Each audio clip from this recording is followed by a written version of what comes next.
Hi everybody, it's JC from I'm Famous Photography. We're here today at Loughborough Martial Arts Centre and I'm here with Richard Moon. It's lovely to see you again. Can you maybe tell us a little bit about the centre? Yeah, so the centre, we're a bit different to most martial arts centres because one, we're a family martial arts centre, but we have a bit of everything for everyone, so to speak. So within our centre we've got a boxing club, we've got a mixed martial arts club, and we've got a freestyle taekwondo club. And the lovely part about our centre as well is if you are someone looking to get involved in martial arts and you like the family aspect of it and the non-contact side of it, we do have that part of the club. Then also if you're someone who wants to get into maybe the full contact side of it and ultimately compete, we have another side of the club that caters for that as well. So basically we can cater for everyone. And what do you oversee within the club? So my role really, I'm the head mixed martial arts coach. So I oversee the fight team and the day-to-day running of the mixed martial arts program. And I'm also a promoter as well, so I like to get the guys out there on some of the big shows and see where we can get them. And has that role changed very much over the last year or so? Yeah, definitely. So when we first started out, we was a club like anybody else. We used to train out of school halls and leisure centres and stuff like that. May have had 20, 30 students. And over the last 10 years, we've now grown to have 2, 3 full-time centres, and we've got over 400 active members. And going back to the mixed martial arts side of it, we launched the martial arts club maybe 7 or 8 years ago. These are people that have never done anything before. We've now developed them and got them on shows such as Cage Warriors and other prestige shows like that. And how long were you training in places like village halls and schools before you actually got your first centre? So that is a good question off the top of my head, but I believe I'm 33 now, so I believe I was around 15 when we was teaching out of school halls and stuff, so I think it's been about 19, 20 years. Right. We got a full-time centre around 6, 7 years ago. In fact, it was 2012. And there's people behind me now giving all this, but it was 2012 because it was my daughter was born the year we got the centre. So right. It was 2012 we got our first full-time centre. Since then, we now have 3 or 4 full-time centres. Yeah. And have you found that it's been easier or harder with a full-time centre? Swings and roundabouts really. There's a lot more involved in a full-time centre. When you take on a full-time centre, you think you're just going to turn up and teach, but you've got a hell of a lot more things that come into play that you probably never would have thought about until you was actually in that position.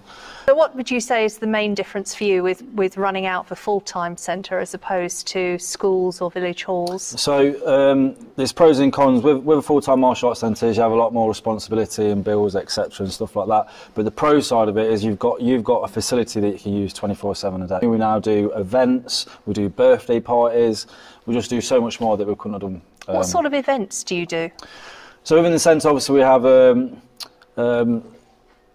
we have graduations, we have belt presentations, we run competitions, we do lots of fundraisers. We've acted as a clothes bank, we've acted as a food bank for the community. And you may have heard of him. We've had this team called I'm Famous down a few times and done some photography shoots with us as well.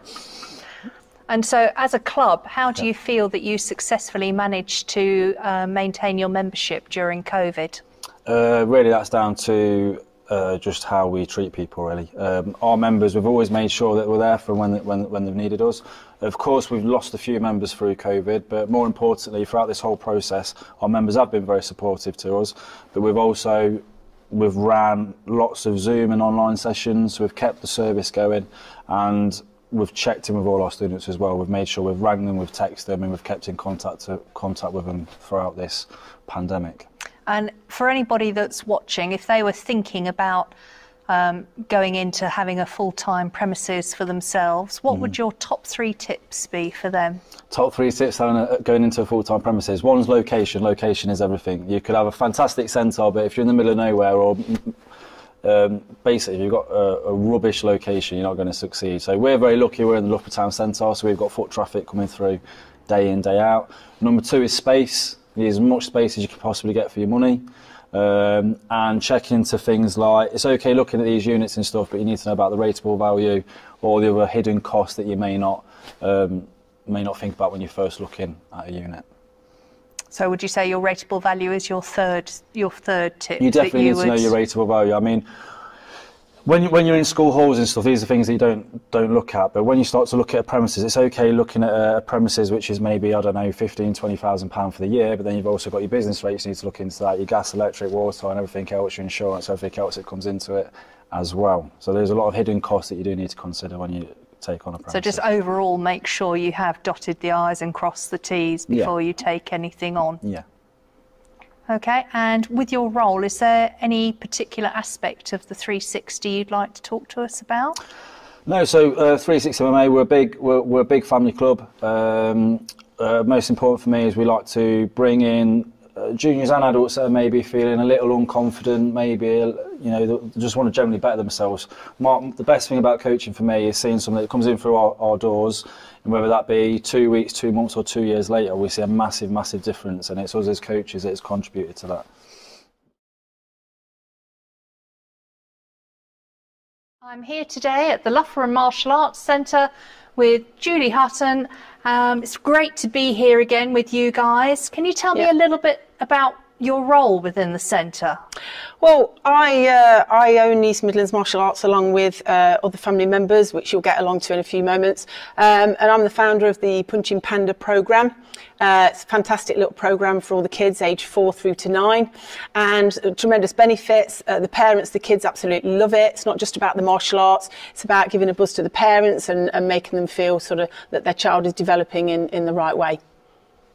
And what else do you do for the centre besides just the Punching Pandas? Well, obviously I run the Punching Pandas, but I try to, I've got a hand in everything that's on the mats if they need me, but I also run the office along with all the admin and accounts, all the new enrolments, everything that needs doing basically. We're a team and we run it all together. So. And what's your background in martial arts? Well, I originally started through my nephew, Richard Moon, who egged me onto the mats once upon a time and says, come and try it.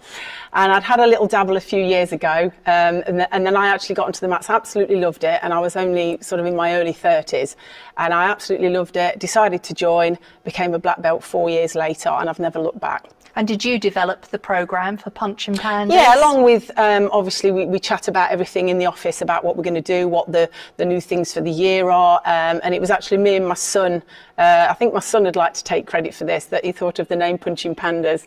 So I give him that one, but I actually run it. And I've got a great team of instructors, we all have here at the centre.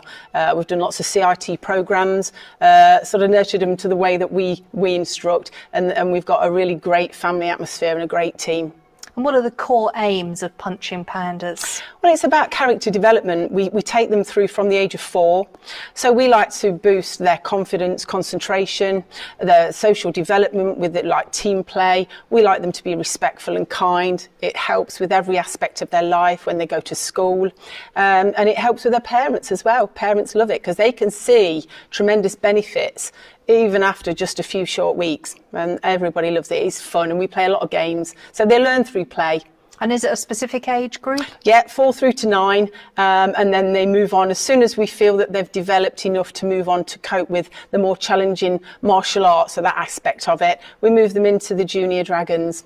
And what sort of moves do they cover in Punching Pandas? Well, we do the basic fundamentals, all their basic blocks, punches, strikes, kicks. We try to build on combinations, so they're trying to train their brain to cope with more than 1 or 2 moves at a time. And so we put those through, as we call those, combinations. And then we have lots of fun, so soft padded sword sparring, which is the only sort of active where they actually make contact with each other. That's the only thing we do at that young age, and then they're ready to move on.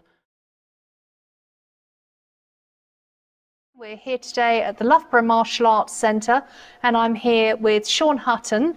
Can you tell me a little bit more about your role within the centre? So basically we've been running now for 20 years. We started off as a Taekwondo school, and we've evolved into a mixed martial arts school. So we teach all sorts of different styles. We have an MMA program, a boxing program. We still have our traditional Taekwondo as well. We have a beginner's version of that called Punching Pandas. And our junior Taekwondo class is called Junior Dragons. So lots of catchy program names to get everybody interested. And my job really is to sort of pull everything all together and oversee it. We've got other clubs as well, so not just here in Loughborough. We have a full-time academy in Long Eaton, and we have another club in Colville.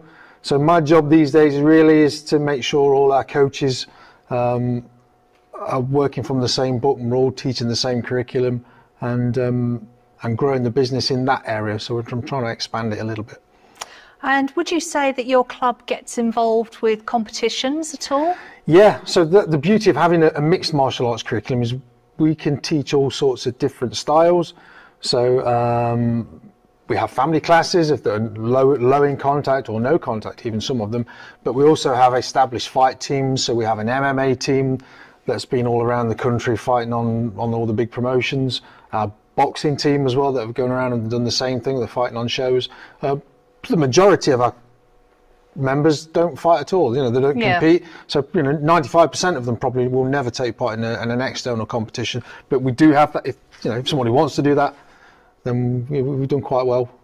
And you offer special training for people that want to do that kind of competition? Yeah, so for example, the MMA guys and the boxing guys, if they get invited onto one of the big shows, we'll have fight camp. They'll have like 14 weeks of extensive training where they'll go through over and above what a normal student would do.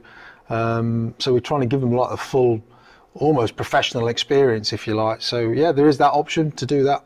And what's your main area that you teach within the club? Myself now, again, I've sort of stepped back a little bit. I mean, I was Taekwondo based originally, so that is still my main area. But again, I've spent the last 4 or 5 years developing coaches. So we've got a full team of coaches that can drop in and teach any class. So I've sort of stepped back and pushed those guys forward. Now they run the classes for us, but obviously I can still jump in and do anything that I need to do. But that's what I've focused on for the last few years is developing the instructor team.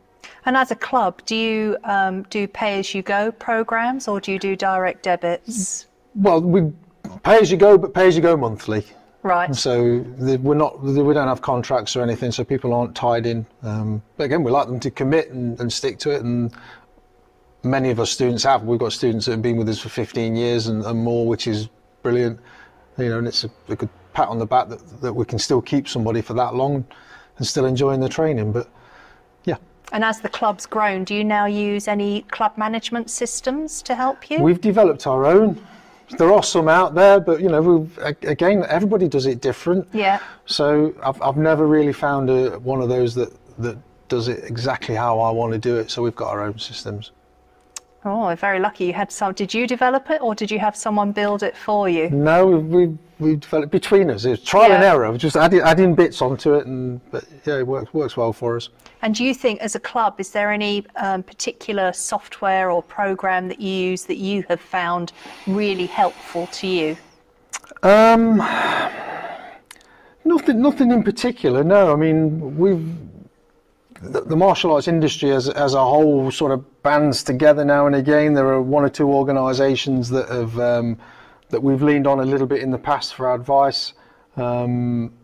But essentially, we've gone on our own. We've got our own association with our own clubs, and pretty much like to do things our own way and not do it the same as everybody else. Yeah. We've got our own systems, if you like. And where do you find that your biggest push for marketing is these days? Do you use printed, or do you use social media, or a mix of both? We haven't done printed for a long time. So it's all social media mostly now. Even our websites, we don't even use our websites too much. You set them up and leave them alone for a few years. We like social media such as Facebook, for example, because it's easy to get our material out very quickly. People that want to see what we're like really do get a feel for exactly how we're doing things, because we're posting every day. If you want to know what we're like and what we do and how we do it, just go onto the Facebook pages and you see every day we put bits on about the kids' classes, the teens, the adult classes, and hopefully we provide what they're looking for. And for anybody that's thinking about dipping their toe in the water with martial arts, do you run like an introduction program for them? Yeah, so people that get in touch with us the first time, we have a taster session, that we'll call it a taster session, where they'll come down, they get a tour of the academy and see how we do things. We get them to take part in one of the lessons, so they're not committed before they've done it. They can come and try it before they join. And most most, which we'll usually do, yeah. Yeah. Well, that's great. Thank you very much for your time today. It's always lovely to be back with you guys, and congratulations on how the club's grown since we last saw you. Great, thanks. Hope to see you again soon. Thank you. Hi, my name is Richard Moon. We're here at 360 MMA in Loughborough, part of the East Midlands Martial Arts Organisation, and today we've had I'm Famous here. I believe this is the 4th time we've used I'm Famous over the last 5 or 6 years, and as always it's been a really professional job. It's created a buzz within the centre and with our students, and we've had loads of positive comments. So if you're an instructor or a school out there thinking of maybe using I'm Famous, I'll definitely recommend them 100%.